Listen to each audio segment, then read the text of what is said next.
have that issue. Cool. Alright. We are live. Hello, everybody. Good afternoon. Apologies for the long wait in between runs. Had to deal with some tech issues. But, we're about set to go. So you say we're live? Okay. Yep. You can give me a countdown whenever you're ready. Alright, so, to give a bit of a rundown of what exactly this run entails, this is a game that is actually a prequel to, East 1 and East 2, which we did run earlier of East 1.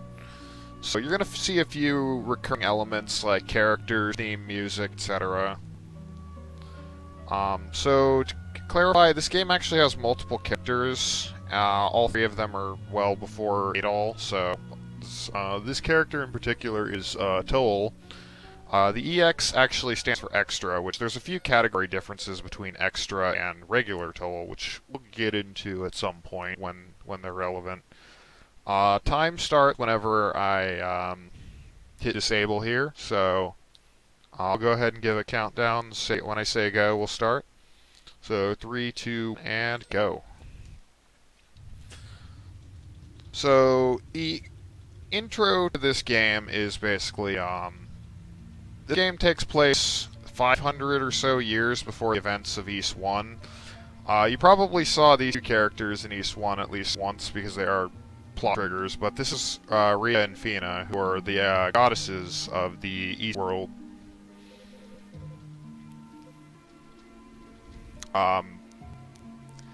The character I'm playing as, you have to actually beat the game once in order to unlock, so the game kind of assumes in certain story aspects you've already gone through them, so I'll try and recap them whenever they're relevant. Anyways, they were looking for this man named Toal, who you find out is the brother of one of the other playable characters. He has entered Darm Tower, which is the final dungeon East 1, and basically his whole character is his mentor died in an attack with a bunch of demons, and he's gone missing, and it turns out he actually defected to the bad guy side.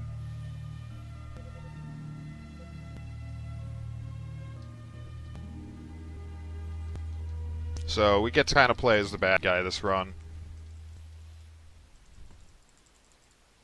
Normally there's a really interesting enemy FMV that plays there, but I disabled all FMV playback because it's faster. Are you still having audio issues?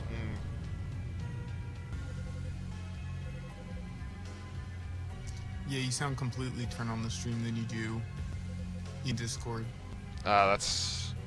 Is it like an echo, or, what's up? Yeah, it's like... Yeah, the whole stream sounds way deeper.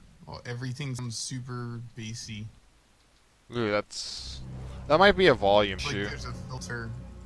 Let me quickly do some audio settings before and see if I can't adjust for anything. I haven't changed anything, but who knows? Apologies. Tech issues. You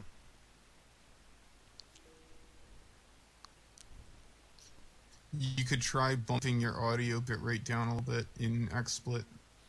Yeah. If it comes to that. It sounds really wonky on stream, though. It's not. It's kind of funny, honestly. Aw, it sucks. This game has really good music, too. Weird. Actually, the game sounds relatively okay. Okay. It's just my mic, then. Okay. No, and me.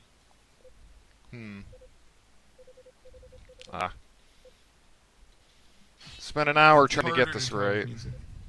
Spent an hour trying to get this right.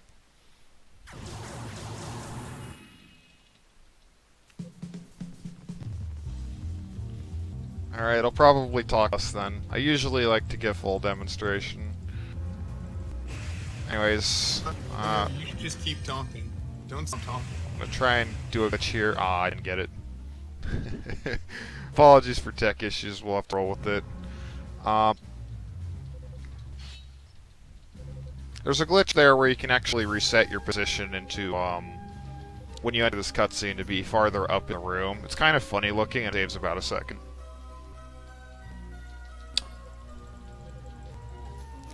So this crystal here actually allows us to warp between any of these statues. It's really handy.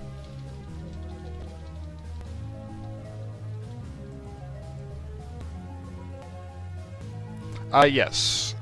This game has a super arranged soundtrack which you could buy, and I just edited my game files to play with that instead of the original music, just because I think it's kind of cooler sounding. So we do have access to a lunging ability, and it's slightly faster to move at the start. Don't worry, we're going to get something a lot better very soon.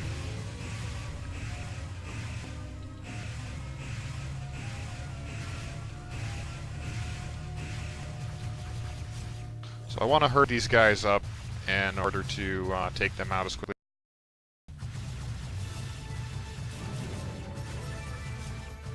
There we go.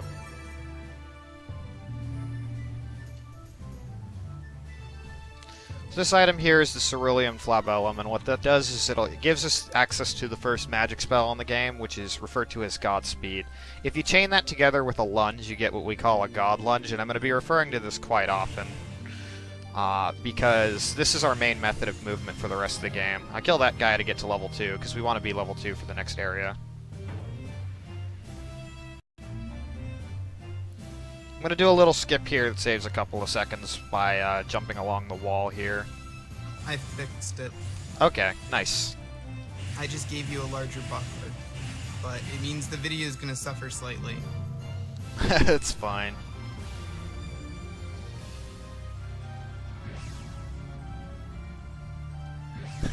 The game window went really big on stream.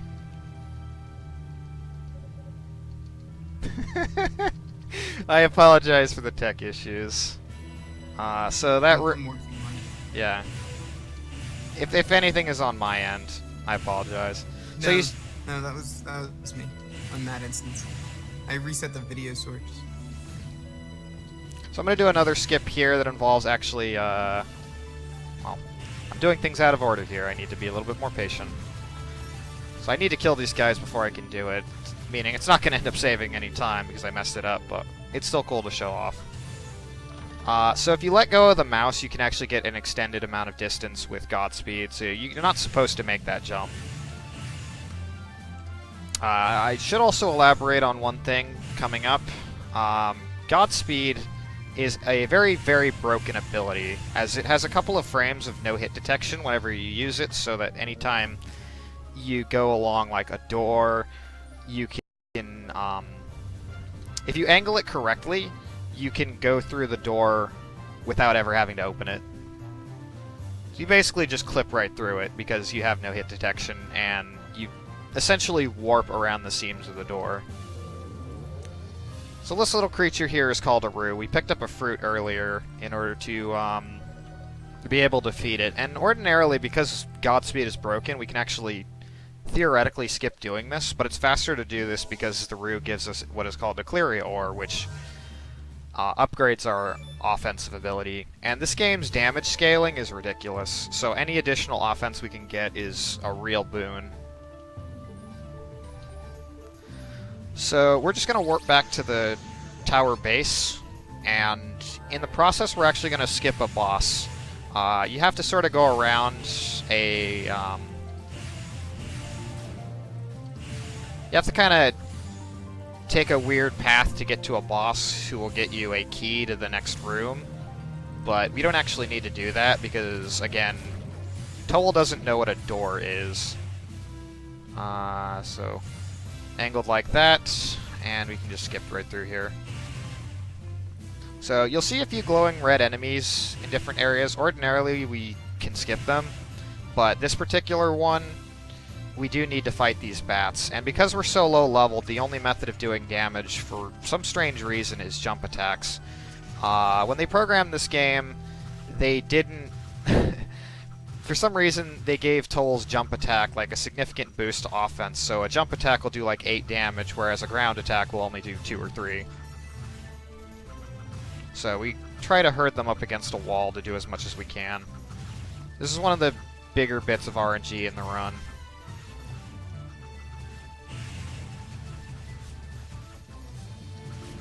Alright. So we killed all the bats, and now we're going to gain the ability to go into boost mode, which is essentially Toal goes full Super Saiyan. And glows purple. And gains the power of red text.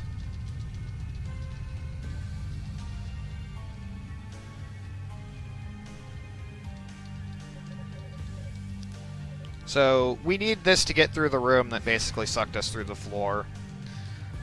Ordinarily in that room you have to kill 4 statues along the side, but again, because this category is completely busted, we're just going to skip doing that. This is probably the biggest run-ending trick in a normal run, if you're trying to grind like any % runs. Hey, we got it first try. Nice. So I'm killing these bats for some quick EXP. You'll also notice on the bottom there's this thing that says hit max. Oops, I did not mean to do that. What that essentially means is, as long as you're in combat, your EXP meter will go up and it'll gain you... Wow, I just zipped through the corner there. This is not going well at all. I'll play this a little safe.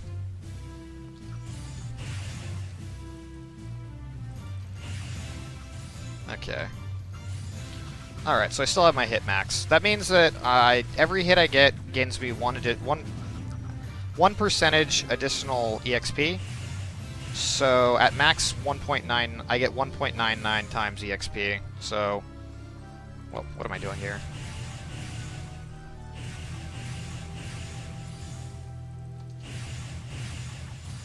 So these pink barriers are formed, and they require me to ordinarily kill any glowing red enemies, but because, again, this character is totally broken, we're just going to clip through the door and not have to deal with the bats.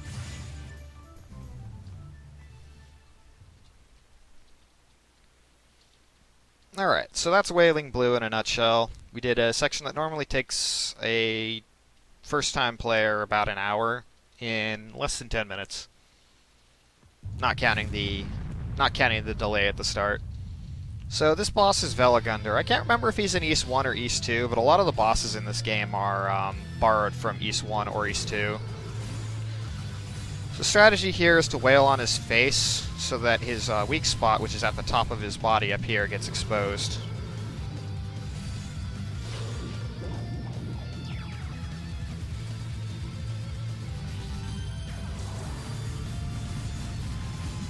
I go into boost here because I do more damage with my jump attacks. It also increases the rate that my magic regenerates, so that's pretty handy.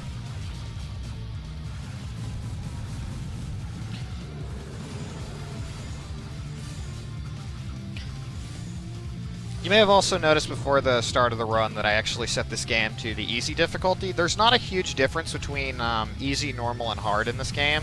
It just means certain things take longer. The route itself is functionally very, very similar. Nightmare is the obvious exception. That's this game's hardest difficulty, and I don't particularly enjoy Nightmare, so I won't be running on that. So that's the first boss done. You'll also notice I can repeat my attack here rather than doing a basic combo. When you hit the attack button normally, you do this sort of 5-hit combo, but if you repeatedly click left click and attack, it resets the combo, so you can basically spam the first hit of the combo in order to get a higher amount of damage per second.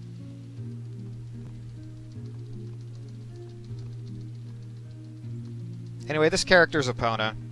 No relation to Zelda.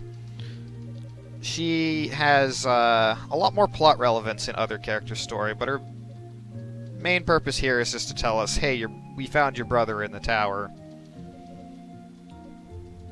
And we're going to be fighting Toal's brother here very shortly.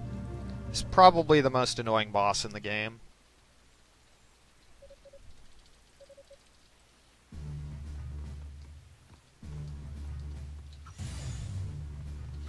So you also see that I'm using mouse and keyboard. There are several different reasons we do this. One, it allows us to get very precise angles on Godspeed, so that it allows us to have a very consistent setup for clips. Otherwise, some of the clips in this game would just be outright impossible if we didn't have a very specific angle. The second reason is it's really hard to chain lunges on a controller or a keyboard. So on a mouse, it's just double-click attack to do a lunge. And then the last reason is due to the precise movement that we get, it allows us to do this trick that we call wall running, which is anytime... I don't know what the programmers were thinking in this game sometimes, but it ends up making things a little bit faster and a little bit more fun overall.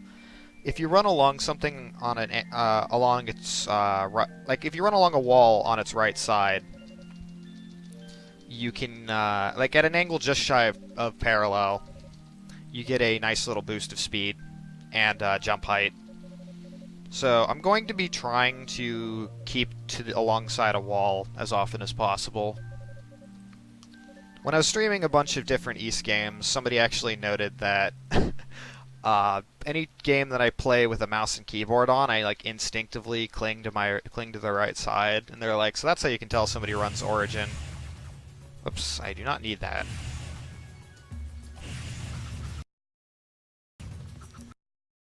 Getting into some old habits here. So for this next area, I want to get to level 13, I believe.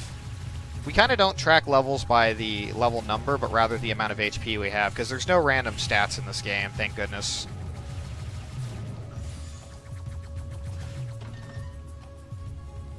This is the silver bracelet. It allows us to run faster. That's the main purpose for grabbing it here. But we're also going to kill a couple things for EXP. So now you can see I run a little bit faster.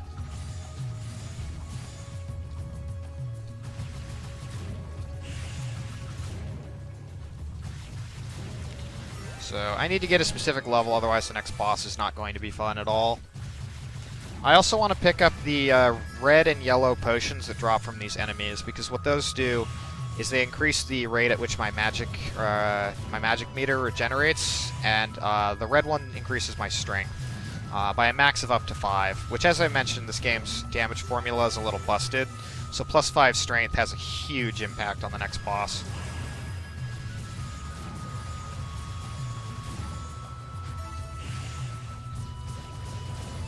What am I doing?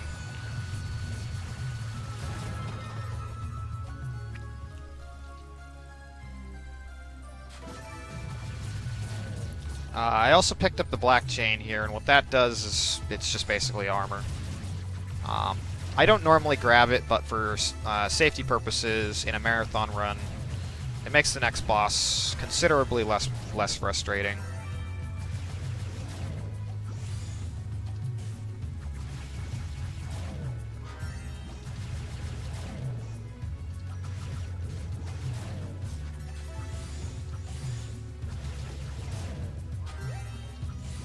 Alright, so hopefully these guys give me some red and yellow.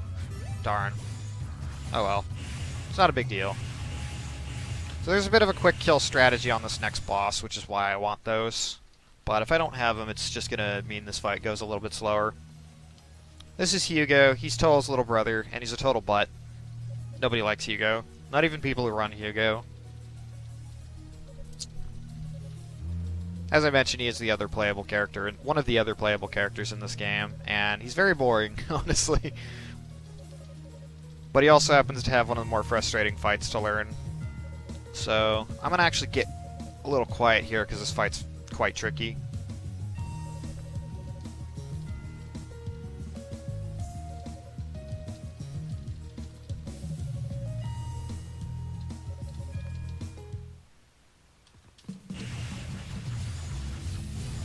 Oopsies.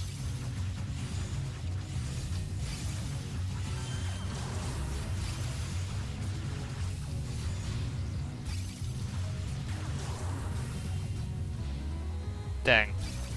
I did not have a full boost meter before this fight, so this is going pretty poorly.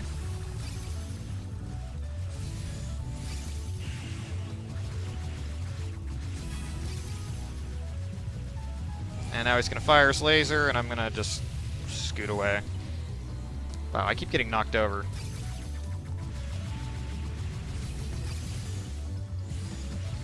Okay. Well, that fight went really poorly. I activated boost earlier in the grind session, or later in the grind session, so I didn't have a second one by the time I started the fight, so it threw me off.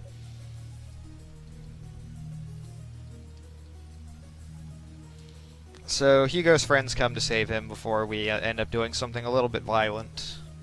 Because this is a kid's game. Just kidding. GG on not dying. Yeah. That fight can go a lot worse, especially if you don't grab the black armor.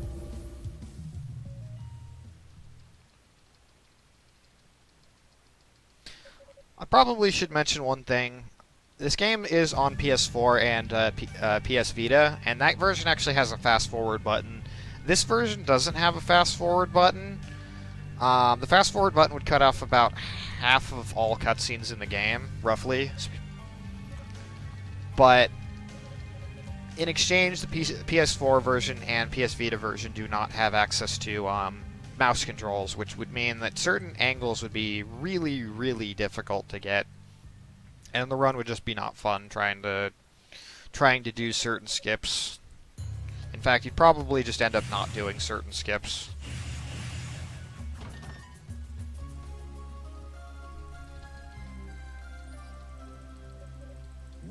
So we're picking up the second Claria ore here. Thankfully, Toal just uses it automatically the second he grabs it. Now, the main reason we beat up our little brother was to grab the water dragon scales here, which allows us to breathe underwater. Wow, I got more distance on that than I should have.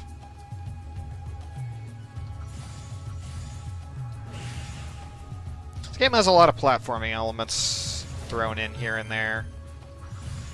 Okay. Now, that jump is actually pretty precise. I have to let go of my mouse at a specific point in time in order to get the distance I need.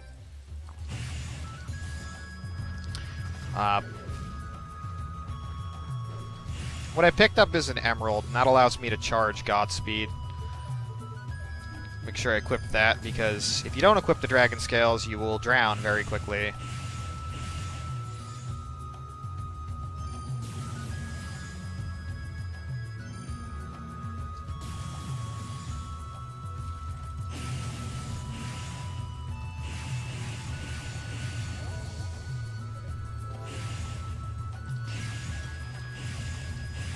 This clip here, you have to jump and use the directional pad. Some skips are actually much easier with the directional pad than they are with mouse. So you'll briefly see the cursor vanish as I attempt them.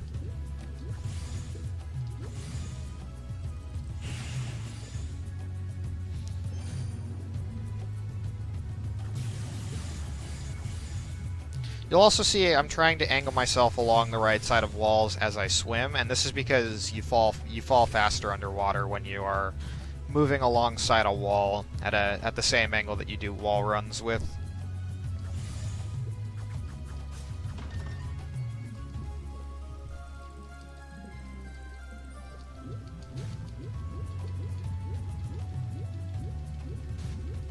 Same thing with rising up, although we don't really spend a lot of time underwater in this game, so this section isn't too important to practice.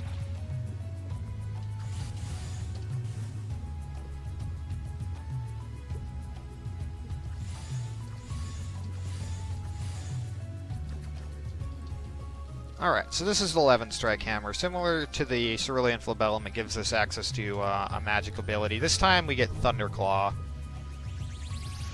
And while Godspeed is a movement ability, Thunderclaw is a combat ability, which is sort of like a, it looks like a kidney punch. And you jab into your enemies for some earth elemental damage. We need that in order to kill these turtles here, which are required. Technically, there is a skip that we can do to skip the barrier, but we'd still need Thunderclaw for a few other things, and that skip for that barrier there is not RTA viable at all.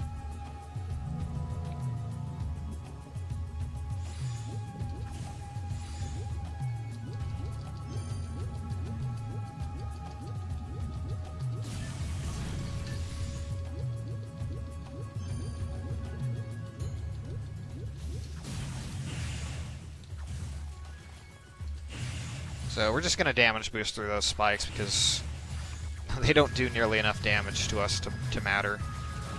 Alright.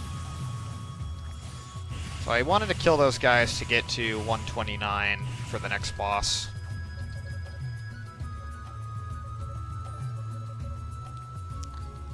So here we feed the second roux. Each roux that we feed gives us a nice little item. Most of them give me armor, which is not as important, but the first three give something really useful.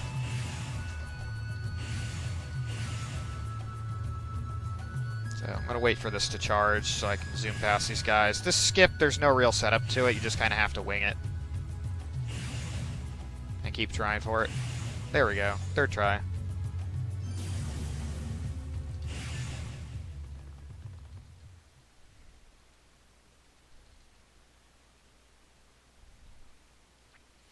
So this boss here is Nigtilger. He's a very giant, annoying centipede.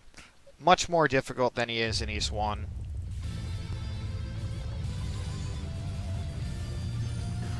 So this is the charged Thunderclaw in action. Want to get hits on the tail there because the tail is the only one that doesn't have a visual indicator. Normally the spikes turn from brown to purple when they're low on health. I need to kill all the spikes on this guy's back before I can damage the head and finish him off.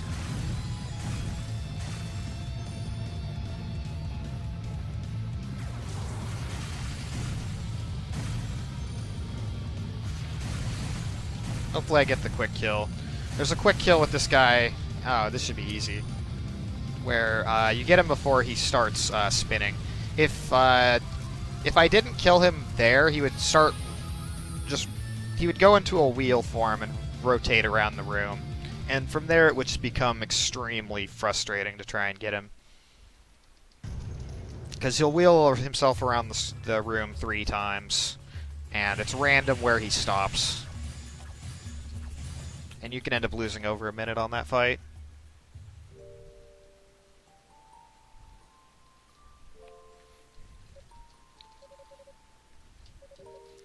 So a bit of the backstory with the plot in this game. Toal was once a knight who served the 2 goddesses, and he also has a bit of a star-crossed lover's relationship with one of them. If you can't tell by the fact that East 1 happens 500 years later and the goddesses don't remember hardly any of this, it's not fated to be.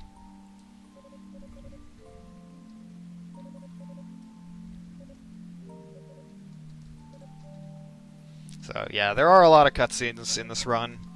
I personally don't mind the length of cutscenes except for the ones at the beginning because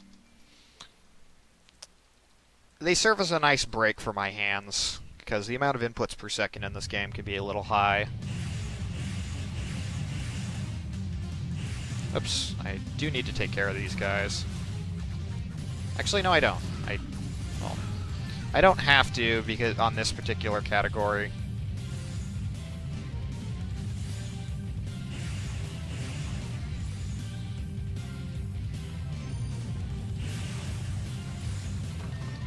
So we're going to grab a third road of fruit to feed the last roux that I'm going to feed in this run.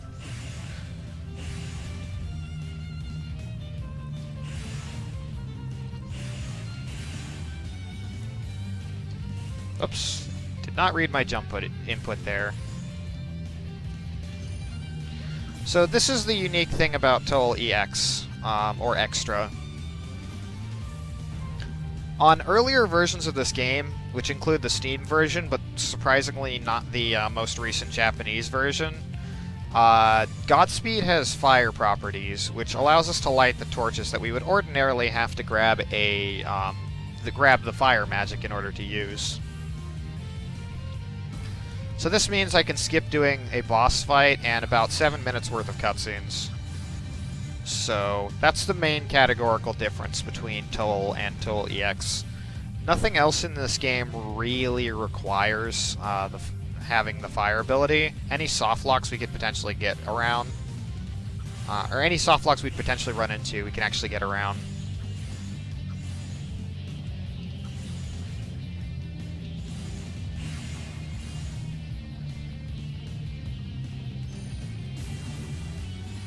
I really like some of the nice touches to, like, reference East 1, like these sections on the outside of the tower where you're running around and there's nothing there, how it references certain parts of East 1.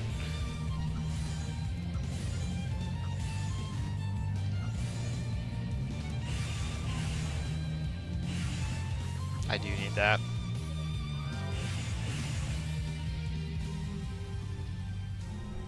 So this area was in East 1, and if you don't have the right items, you would basically just, your health would run out and like slowly, and then you would just die. Different characters in this game have their own way of getting through this room. Ordinarily, you have to kind of purify the sound. So this girl here is Unica. We skipped a cutscene that introduces her to this story much earlier in the run. Basically, Toal's mentor was her father, and since Toal's mentor has died, she's kind of in the castle by herself, working with the guard, with the royal guard that Toal used to work with. But she wandered into Devil's Corridor without the means of getting through, and ended up passing out. So Toal saved her because, I don't know, he's not definitively evil. He's just kind of in this for his own ends. So we're grabbing the Ring of Ease here, which the main purpose of it is it reduces all magic consumption by 20%. So this means I can just use Godspeed a lot more. It's worth the 30-second detour.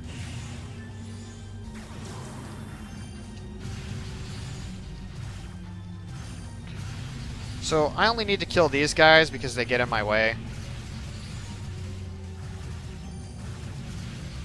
I actually didn't even need to kill that previous one. He probably would have not noticed me.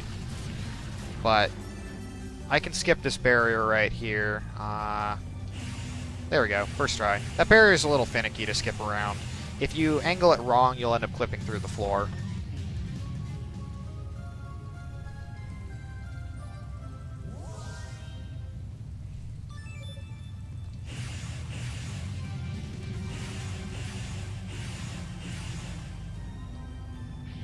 Ordinarily, there is a skip that you can do here with charged Inferno, which is the fire magic, but I don't have that, so I'm just going to do things a little bit differently. I'm taking a little safe there, because running along the wall might lead me to fall off.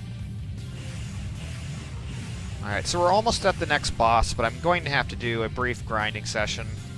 It's very minimal, though.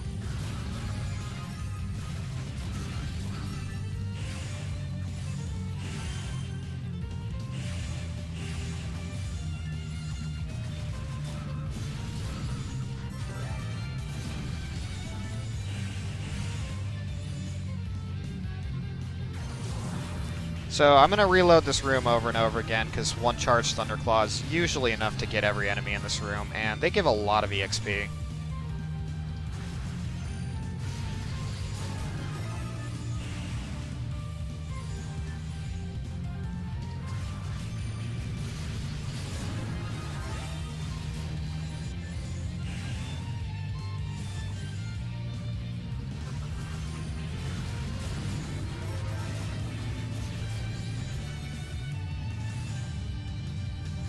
I want to get up to 175 for the next boss. I should probably mention that EXP scales, so even if I ground up an extra level, I would actually get more EXP at my current level than I would by getting another level. So by the end of the next boss, I would actually be a little bit ahead on EXP. So God Lunge past here, and then just angle my character to the top left. So this is Galaldi. He's the boss that you see in the demo of the game. And he's also really nasty looking in East 2, so I'm thankful that they made his fight a little bit less ugly. Because in that version, or in East 2, you only see his head, and he basically vomits out his intestines at you, and it kind of wriggles around the screen like a worm.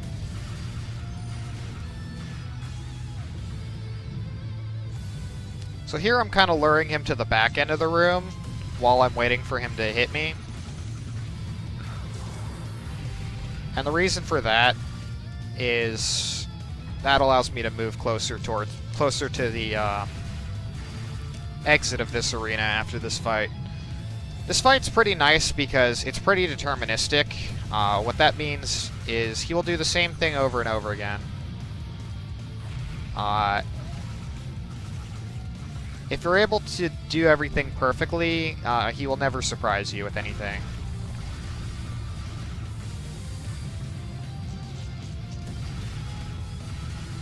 That was a little weird, but it worked.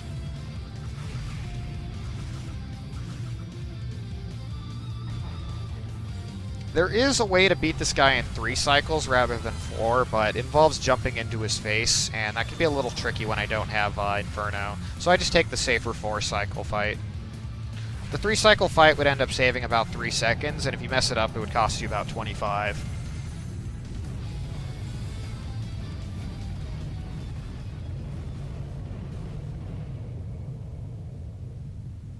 Did the stream go down?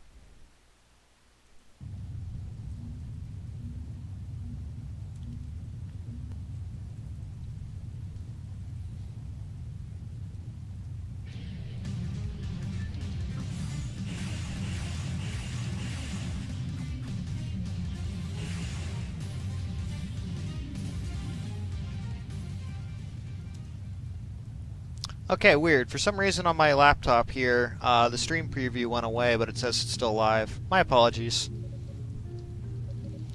So here's Unica. She's here to thank us for saving her life.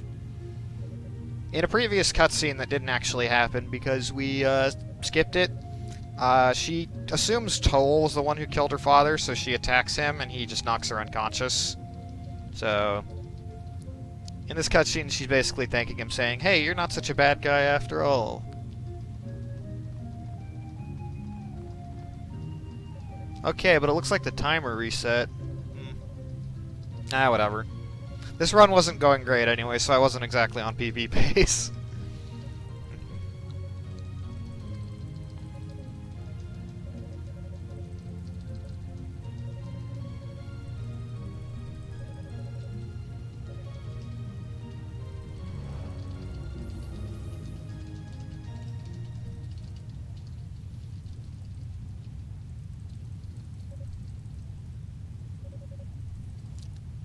Alright, so this is one of the longest cutscenes in the game.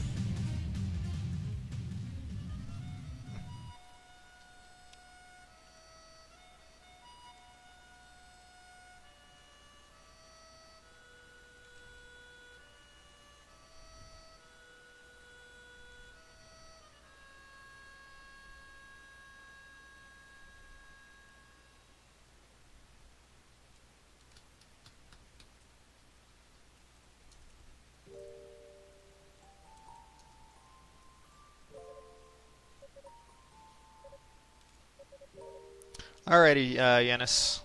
Thanks for stopping by. So, Yanis actually is a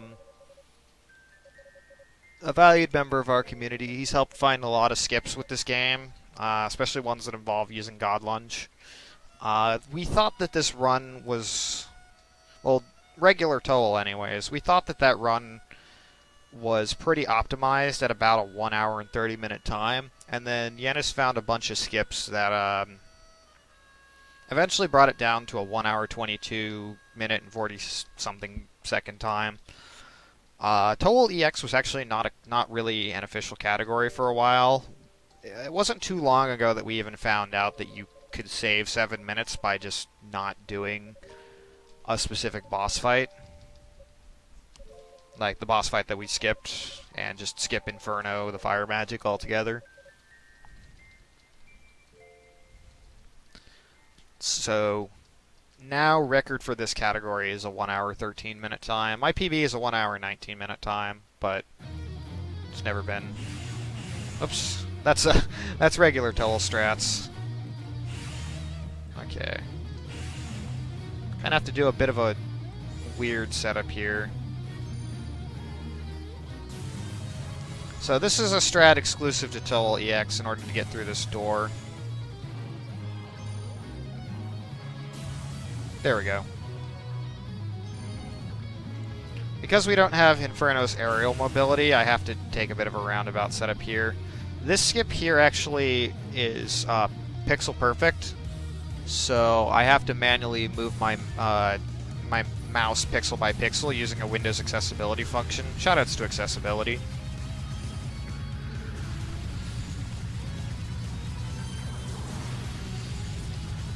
And that allows me to move my cursor 1 pixel at a time to get through the door.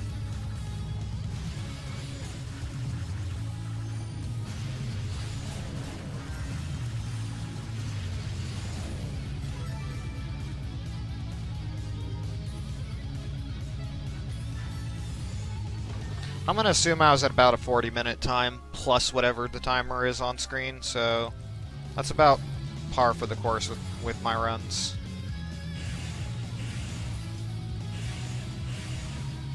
Alright, so what we do there is we get the ability to get a double jump, which we need to get over this wall here.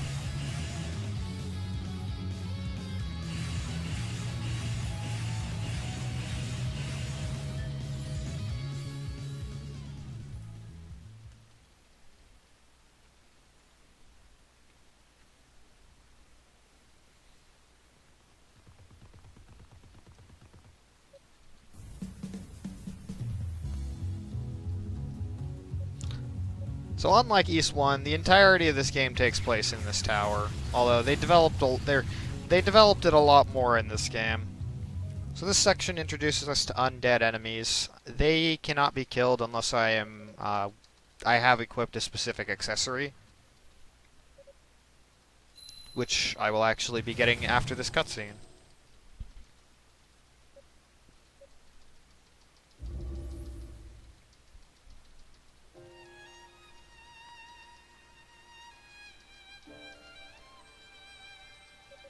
So this is Rhea. This is the first time we see her in the plot of the game. We did skip a bunch of cutscenes earlier, which would have shown us that Fina, the other goddess, is also in the tower, but she gets kidnapped, basically.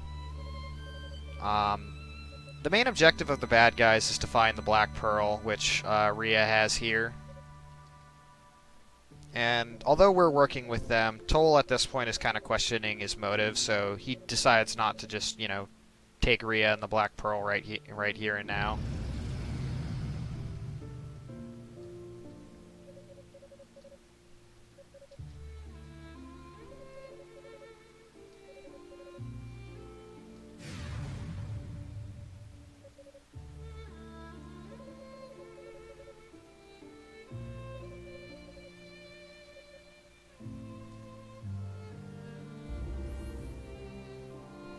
So Rhea gives us the item that allows us to kill undead creatures.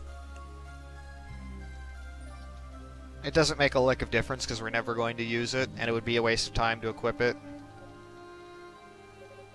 But since we decide to be a nice guy, we let her go.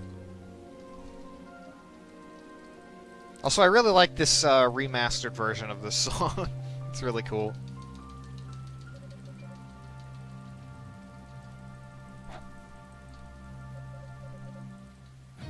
Alright, so our next objective would ordinarily be to go to Rahdo's Annex, which, if you watched East 1 earlier, it's sort of this extra little part of the tower that's sticking out through the 16th floor of the tower.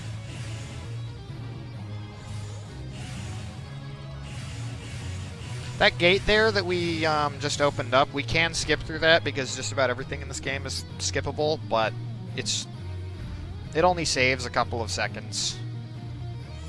And it's actually really tricky, so it's oftentimes better to just take the slower strategy.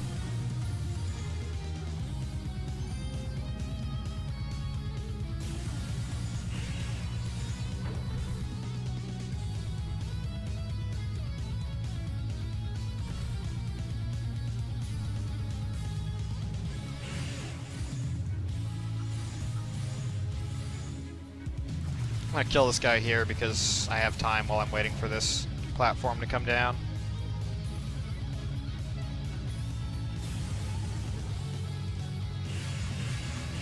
So up and to the right is Rahdo's Annex, but all that's there is a bunch of cutscenes, so we don't need to do any of that. Because we can skip through doors. So, you've seen us skip through barriers, you've seen us skip through doors. What next have we not skipped? Well, that would be walls. So we're gonna skip through a wall because, again, Toal is busted. Whoops, I had the wrong ability equipped. Alright. Any inward pointing corner, if there is, God,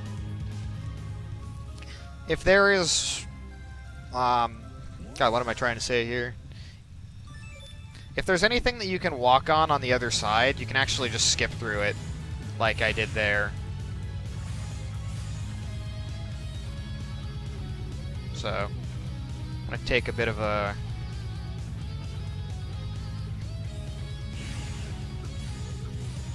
Okay, I just really wanted to show off that strat. It is faster, but it can be a little tricky to do, so I sometimes take the previous room a little bit slowly because of it. So, we haven't ground up for the next boss because grinding is slow. Oops, I want to get him out of the way. This is a little slow, but I'm gonna make sure I don't have to deal with him. So, you wedge your face into here, and there's a specific angle you can clip through this door and this barrier at the same time.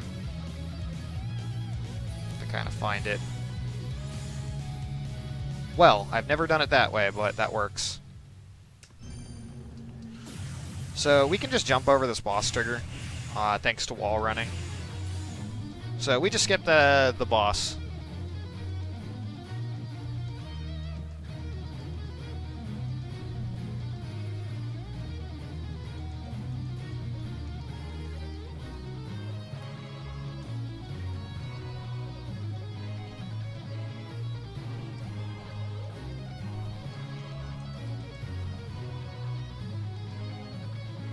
Is there an audio issue? Can you guys hear me fine?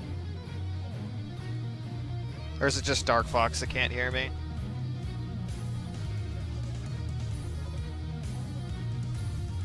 Okay, I was being quiet there because I wasn't sure if it was the restream or if it was me. All right, so yeah, you can jump over the boss trigger because they didn't set a vertical limit on the triggers for bosses. There are actually 4 bosses in this game that you can skip in this manner. One of them, 2 of them you can only skip with another character, though.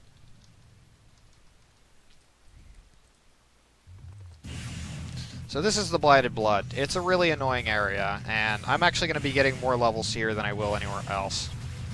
Which is why you'll see me stop and kill, like, random enemies.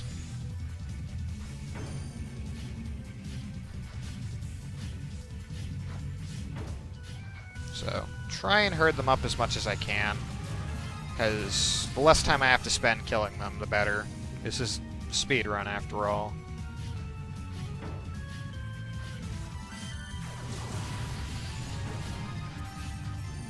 One charge Thunderclaw with boost is actually enough to kill any enemy here. The other nice little benefit of charged Thunderclaw is actually that it heals us for 1 tick of damage per hit that we get on an enemy. Whoops, I completely forgot. I apologize. 1 second. Let me turn Steam offline. Hey, what's up? Hi, I have a quick question for you. Sure thing. How close are you to the end of the run? 25 minutes or so. Alright, perfect. Thank you. More like 28, probably.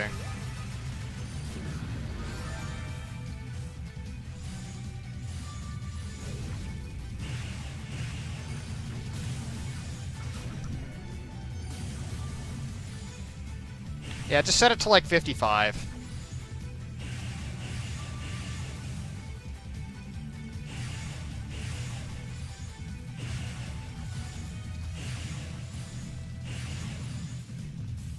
Alright, so this is the easiest clip in the game, and thank goodness it's here, because the key to this door is extremely time-consuming in order to get.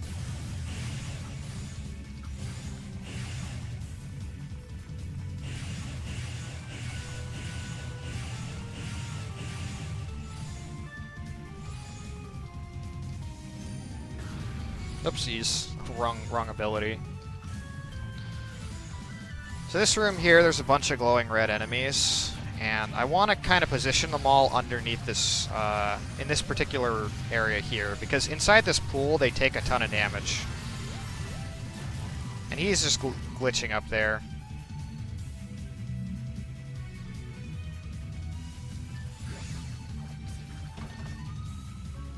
So in that acid pool, they take a bunch of, they take more damage than I can deal, so it's better to just lure them into there than to kill them myself.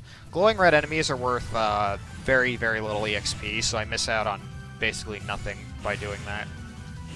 This door also used to have a really annoying skip, but you can just god lunge right through it really easily.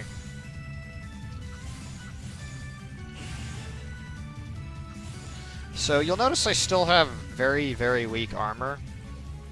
I'm picking up the Phantom Boots here specifically for safety purposes, because everything in this area hits me like a truck.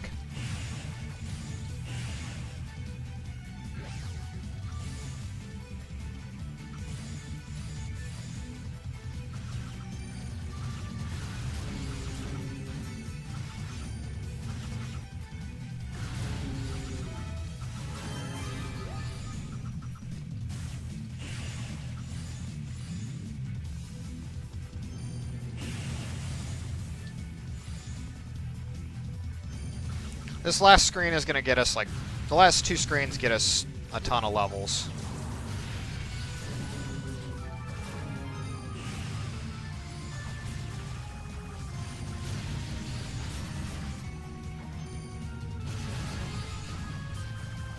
I've neglected to mention this, but Thunderclaw also pulls enemies inward, which is really helpful.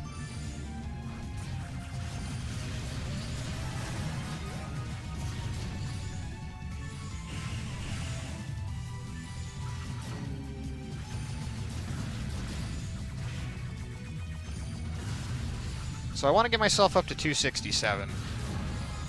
That's mainly because the next area after this really stinks for grinding, so I want to get that before I get to the next area.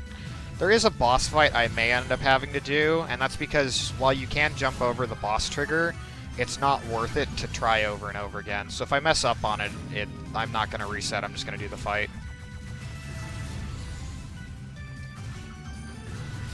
It's a cool boss fight, so I don't mind not skipping it.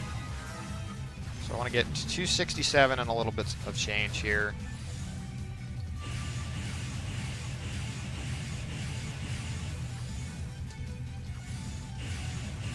Oops, did one extra lunge that I didn't need to.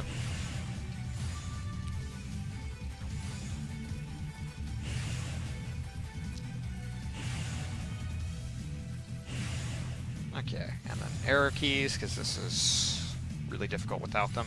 So I'm going to try to jump over this boss. I've never gotten it in a marathon run, so we'll see if I can't do it here. Are you kidding me?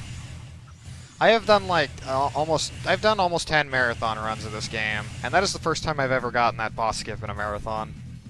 Dang, dude. And I don't even have a timer. Oh, man. So right there is actually a really precise jump. If you jump too early, you'll end up not getting enough height. If you jump too late, you'll end up jumping straight into the boss trigger.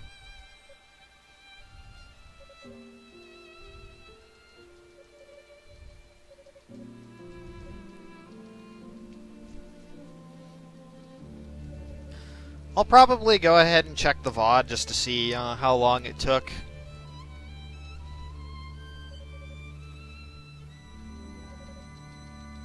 Like how long this run took in general.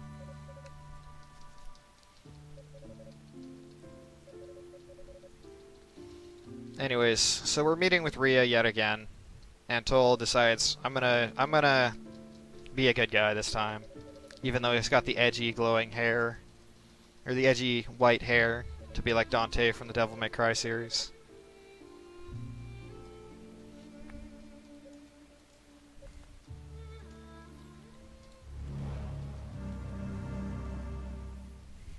But since we were dawdling here, and we saw in an earlier cutscene, the main villain of this game, whose name is Dallas, the other silver-haired guy, tempted our stupid little brother. They're gonna take Rio away from us.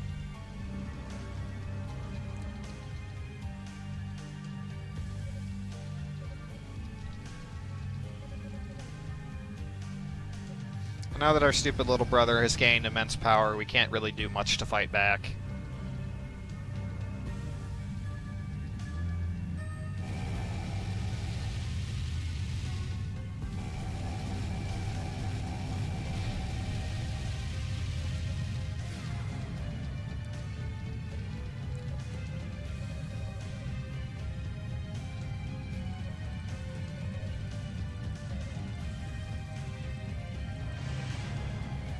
So another little fun thing about this game when you run it is faster to mash through cutscenes. Ordinarily, you can get through cutscenes by just holding the jump button, which is really nice. It means you don't have to mash to get through text.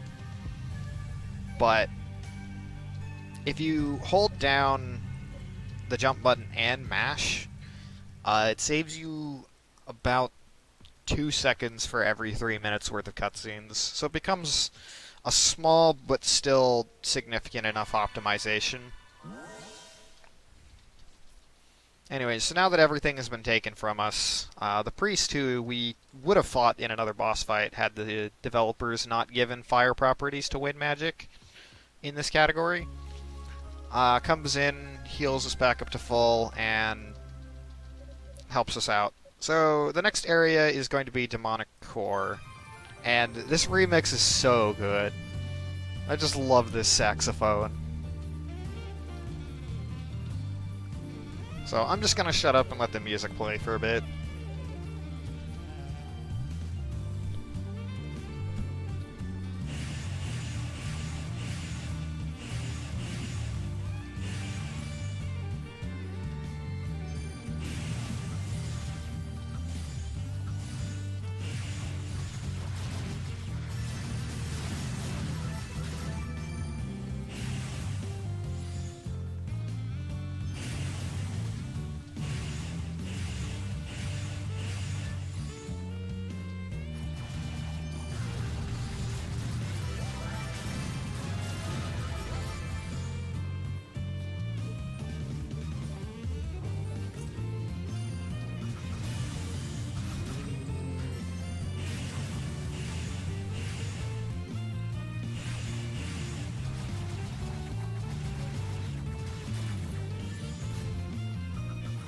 Oopsies.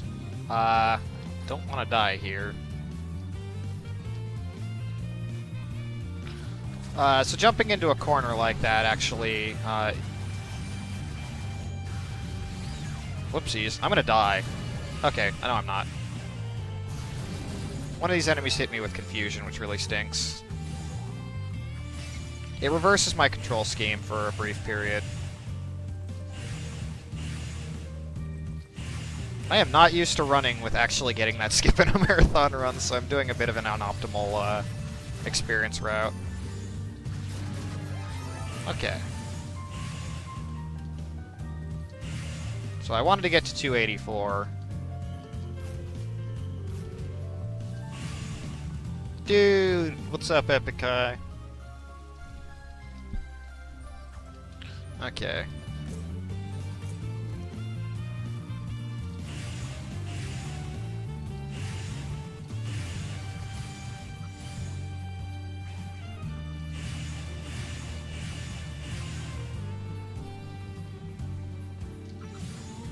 Want to look out for these guys because they'll hit me with confusion.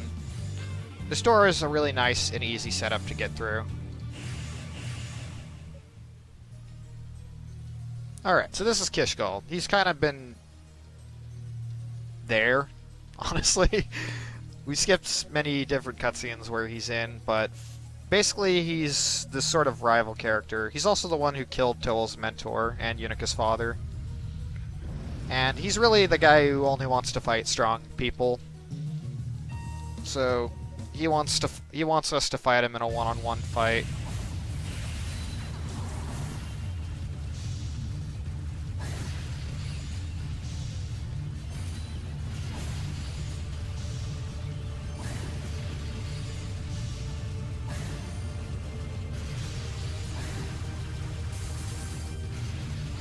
Wow. I didn't even get a spell. He normally has this really annoying attack where he jumps backwards and shoots ice magic at us. But I was able to bypass that entirely.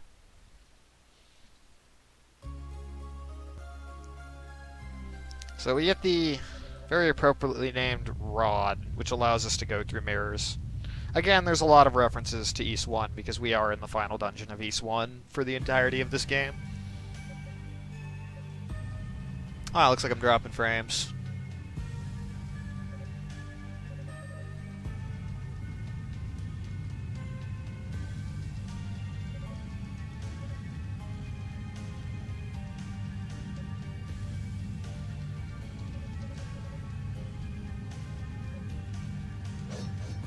So Kishgal wants us to finish his life, but Toal, being the sensible man that he is, decides, I'm not going to kill you. I don't need to kill you to prove anything.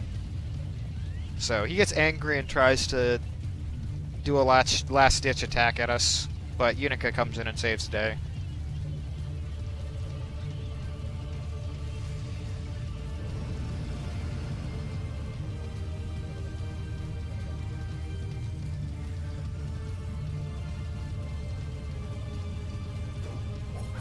And more saxophone. Sadly, it's the last we'll hear of it, but I really, really like this remix.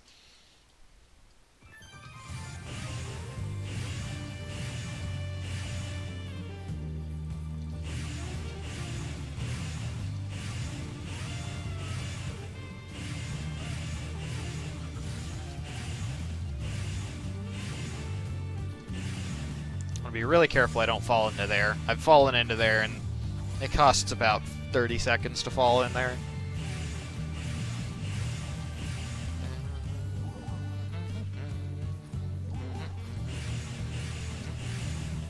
This is the Hall of Reflection.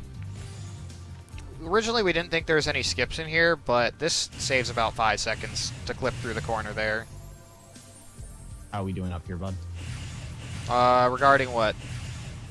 Regarding... I'm about 15 minutes off from the end of the run. Okay, cool. We had some issues, Dark Fox, and yeah, anyways, I'm taking over. That's all Oh, that so matters. do you want me to pause?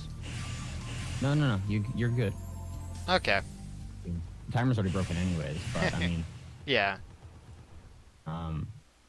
He's, so I have control of everything on his PC at the moment.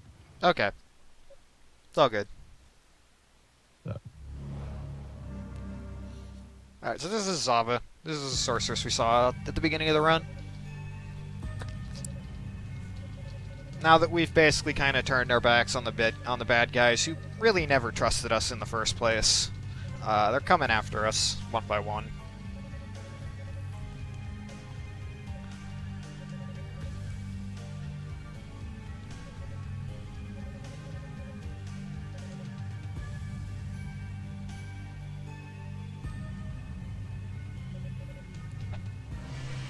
So she's actually a summoner, and her most powerful summons happens to be this really annoying boss from East 1.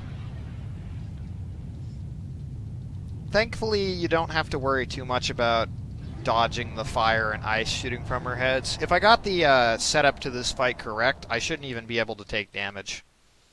I'll explain that when I get to the boss fight after this, but this is a bit of a tricky boss fight.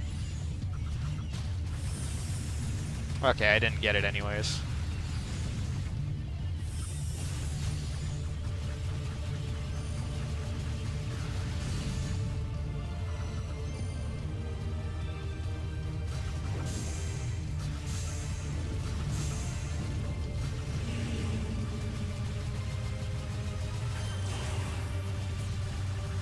Alright, so every time she gets up, if I hit her correctly, it'll just knock her back down.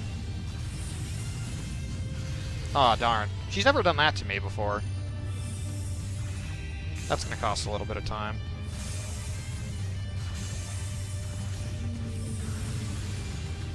And dead.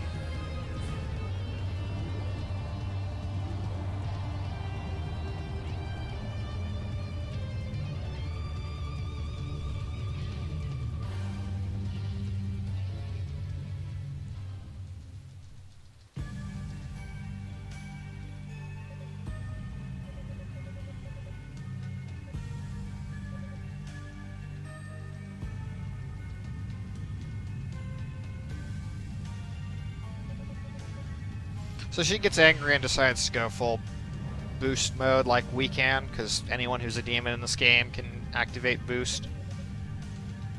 I've neglected to mention a lot of the lore in this run. I am a bit rusty.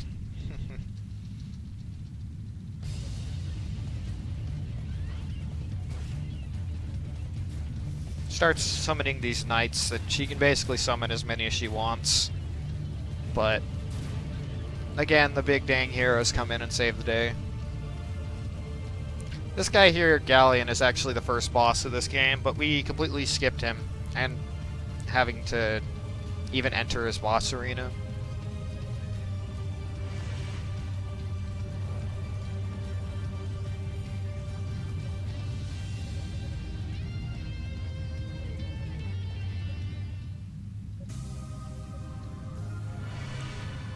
Alright, time for another one of my favorite songs in the game.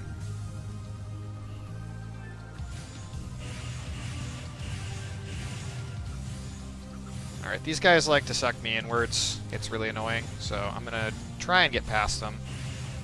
Wow, I've got really bad bad cycles on these guys. Also, these guys leave slime on the floor. If I'm lucky, I can actually get a super slide with the slime, but it kind of just depends on if they decide to be nice or not. Oops. Have to hit the switch here. There's a really tricky jump to get past that that's just not really worth it to go for in this category. On regular Toal, Charged Inferno will allow me to clear this jump.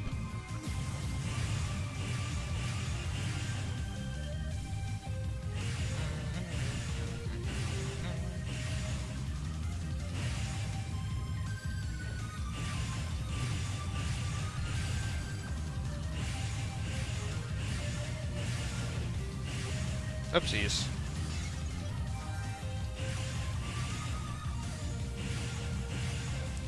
Alright, so this skip is a little finicky. They didn't program the wall very well here.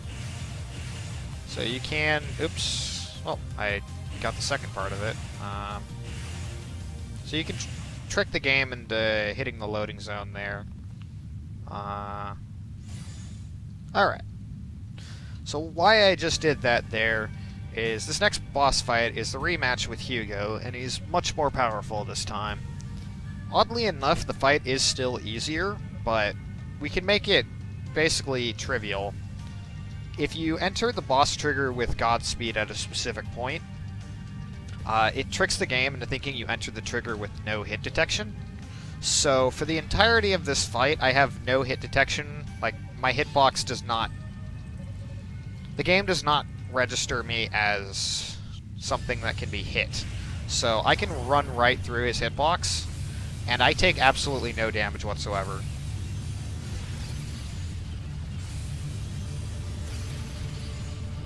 This only works on certain bosses for some peculiar reason. Probably, I think, has to do with how collision in this game works, but nobody really knows for sure. But yeah, I'm taking absolutely no damage.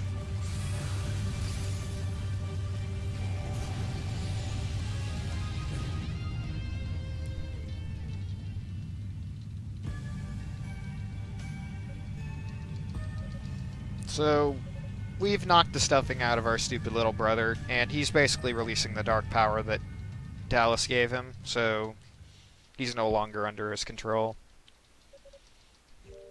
I love the line of dialogue that Hugo says at the start of it. It's like, you're a real jackass, you know that?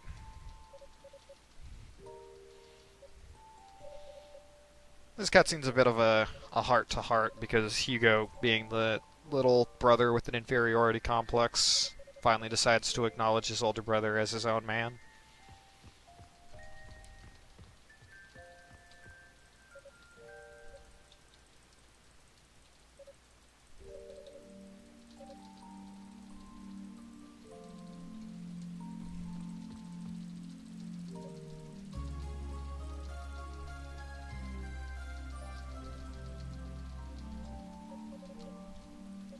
So this last accessory, the Goddess Ring, gives us the benefit that the Ring of Ease does, but it also gives us +5 strength and defense.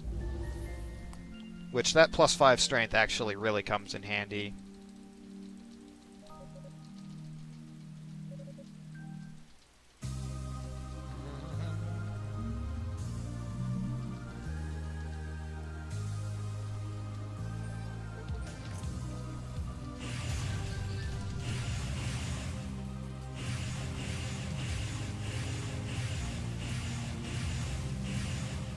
So one last ascent to the top of the tower.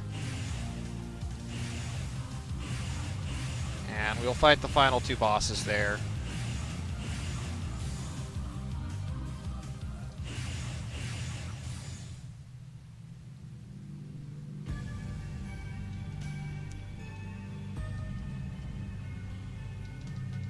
So now Dallas has access to the Black Pearl, which holds a unfathomable amount of dark energy in it, which is why they were after it in the first place.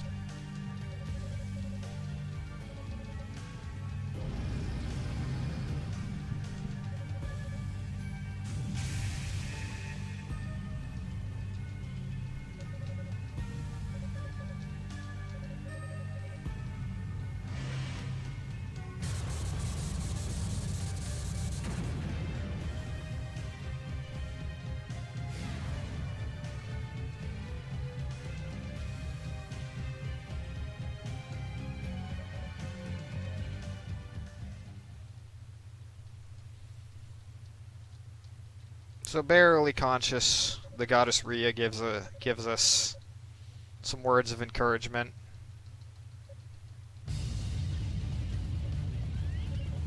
And tells us to release the power that was in the ring that Hugo just gave us. So we're gonna break his barrier here. And this will be the first of the 2 final boss fights.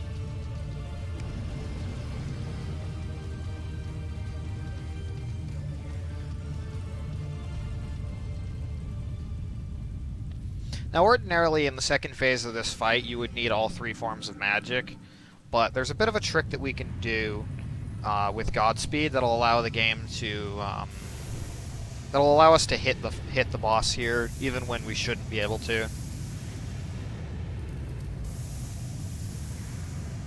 So the first phase is pretty simple. He's just going to shoot stuff at us, and he has 3 phases total.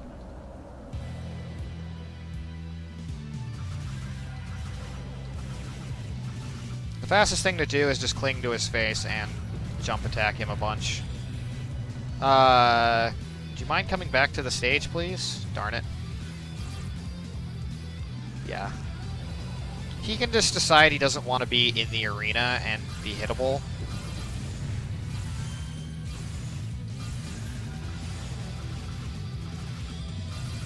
So here we would need fire magic, but as I mentioned, Godspeed does have fire properties, which will allow us to slowly break the shield here.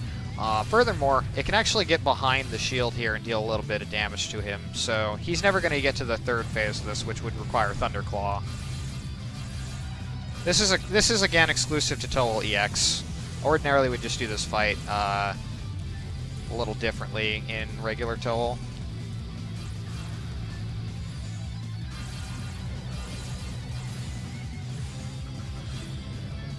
Alright. So now in this 3rd phase, we need to kill these orbiting satellites around him in order to damage the body again.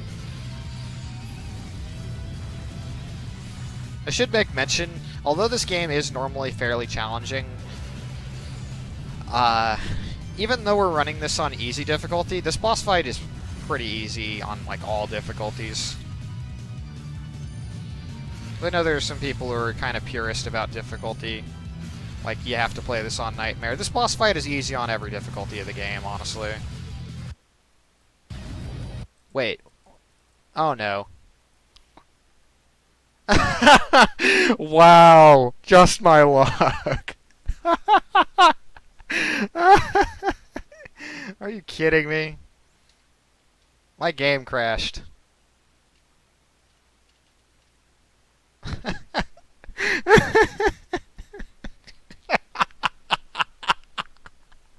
My game crashed, dude. I've never had it crash on that boss fight. Oh, man.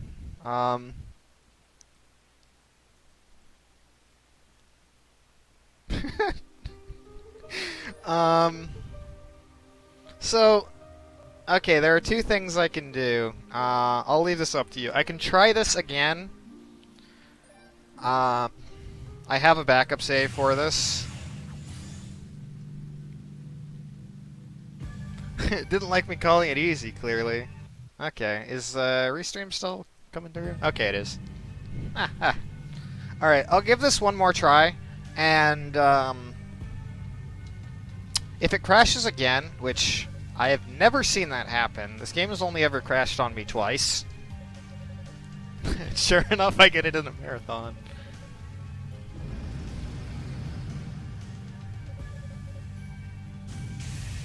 If it crashes again, then what I'll do is I'll go into this game's boss rush setting and just show you what the final boss looks like. It's going to be a little different because the boss rush has different stuff on you, but we'll give this run a proper finish.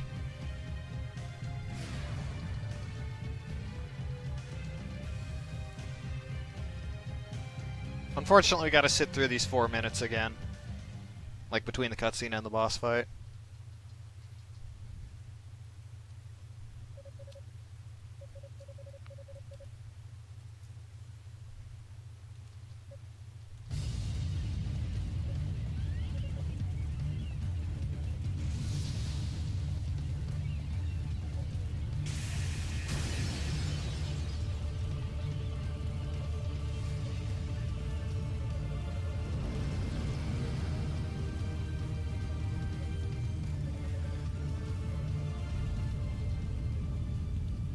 Alright.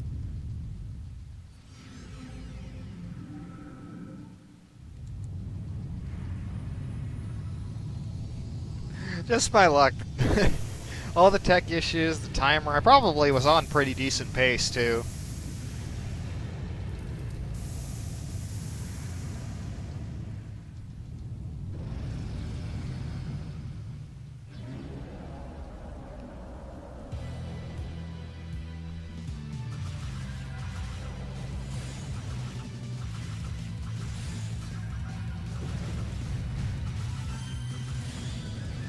Oh, shoot, this is regular Toal.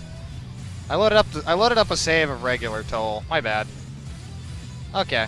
The fight looks functionally the same. The categories don't differ any further, so no worries.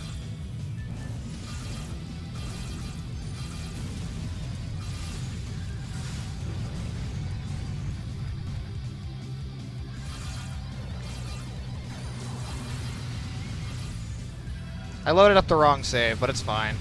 The final boss isn't really any different. It's earlier stuff that separates the categories.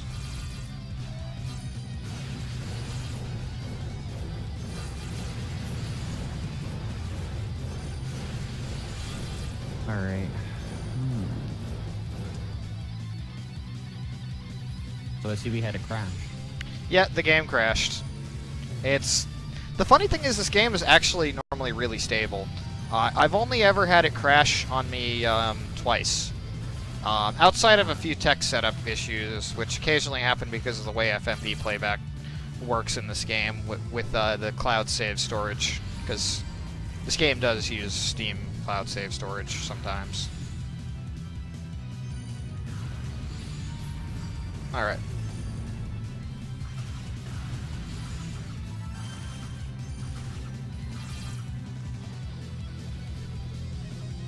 I normally have 3 pages of saves dedicated to Toal EX, but I think I was just set to the wrong page and I assumed I was on the right one. Alright, if this crashes again, then okay, it doesn't look like it is.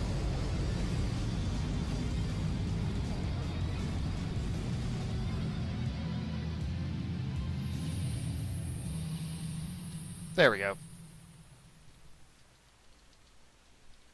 So worst case scenario, what I would have done there is just loaded up the fight in boss rush. Anyways, now that we have defeated Dallas, he's trying to unleash the power of the Black Pearl.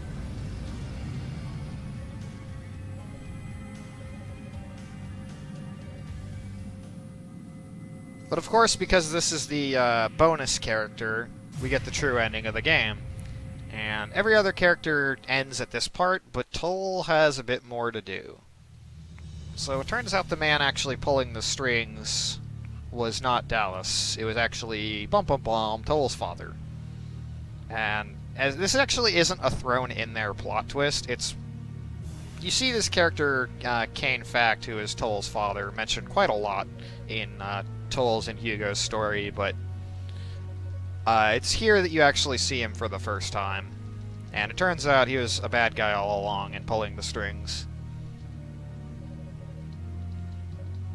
Essentially, their whole character is Toal was the older brother of the House Fact, but his brother Hugo had more magic potential, so Toal kind of just went on to be a knight and delegated that responsibility to carry on the family name to Hugo, which is partly why Hugo has such an inferiority complex in the first place. But it turns out that our father was actually evil the entire time.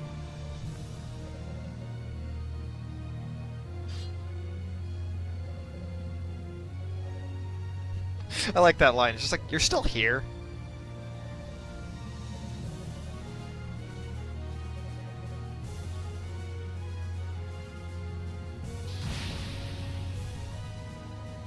And also, what Kane says here is that, when Toal's mentor, Saltova, died, Kane was pulling everything behind the scenes to make sure that Toal survived, but like would become under the influence of the demons, and thus allowing the whole events of this game to take place. I don't know. There's a whole elaborate bit of story that you can get if you play the game. I'm just skipping through the text here and trying to give the Cliff Notes version.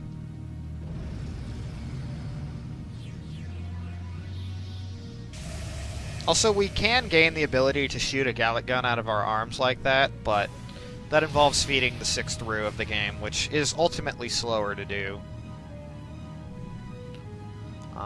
So, if you enjoyed any part of this run, I definitely recommend checking this game out. It goes for $20 on Steam, but it also, like, during a sale, it goes for as cheap as $6.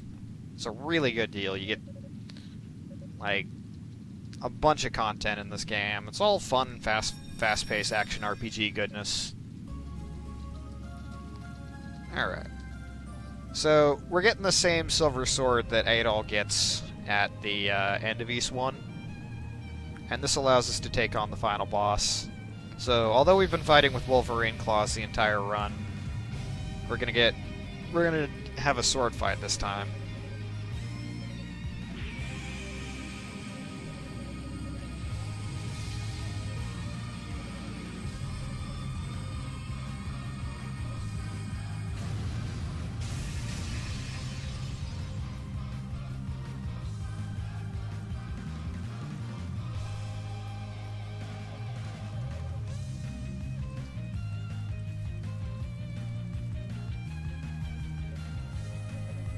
I swear this game is so anime.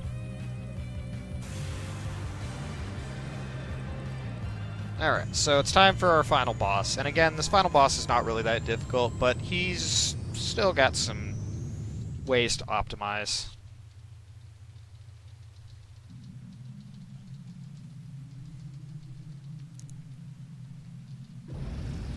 The biggest difference between this fight and every other fight that we've done in this game is we have the silver sword. Unlike swinging it around, unlike what you would think where we would just be swinging it around like a regular sword, it actually gives us the power to shoot these little spears of light.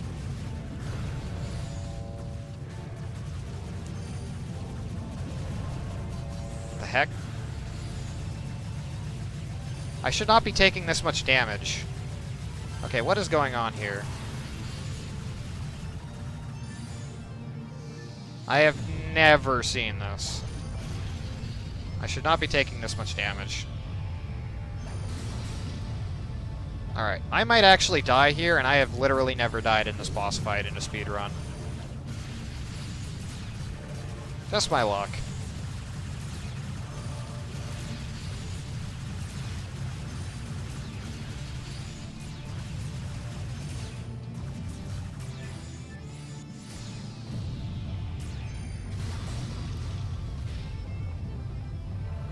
I'm mostly jumping off there because it increases my how fast my EX meter refills.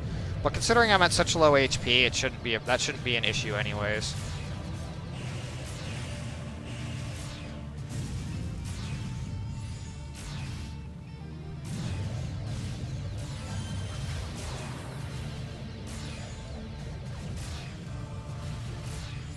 Would you mind charging? There we go. It's random where the pearl goes.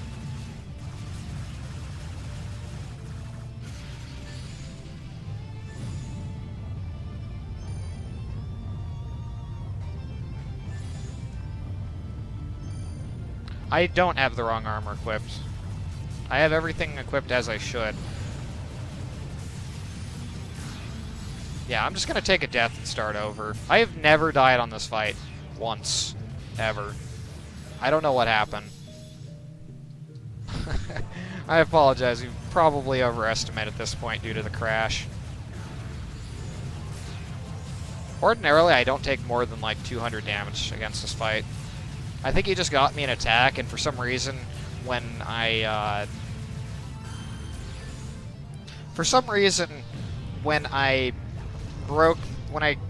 killed the shell around him that is protecting the pearl, I think it caused the hitbox for that attack to linger, and thus causing me to take a stupid amount of damage.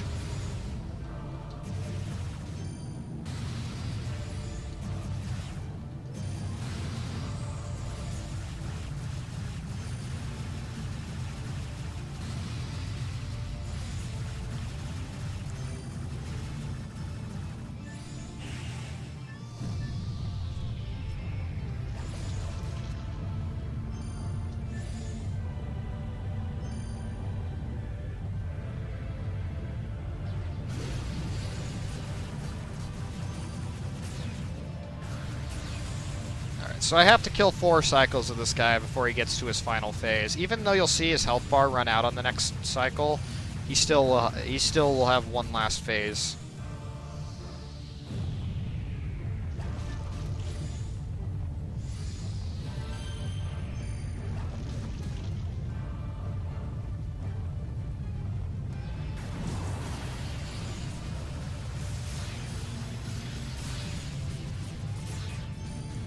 I'm not gonna lie, I didn't even know it was possible to die in this fight in a speedrun. without deliberately sandbagging.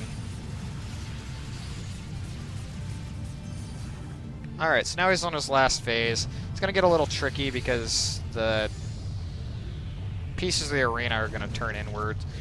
I got a little unlucky there. I need to break the tentacles around his body here and hit the pearl for his final bit of health. The run will technically be time as soon as he runs out of health, but since we don't have a timer going, it doesn't really matter. And time. Dude, 000, world record. Right, that was a pretty solid run. I think I probably went over estimate due to the crash, but there's nothing I could do about that. I mean, we're ahead anyway, so it doesn't really make a big difference, bud. But I do appreciate you doing that run. Oh no, thanks for having me. It was Awesome fun. to see you. It's Always fun. is. I was hoping, yeah, you know, tech aside, it's always fun to just showcase this run. It's a really fun game. I definitely recommend picking this game up. I hope you guys enjoyed. All right, perfect. Thank you very much for everything. So, there's a bit of an outro Anyways. here, but it takes like 6 minutes, so we'll just go ahead and cut whenever.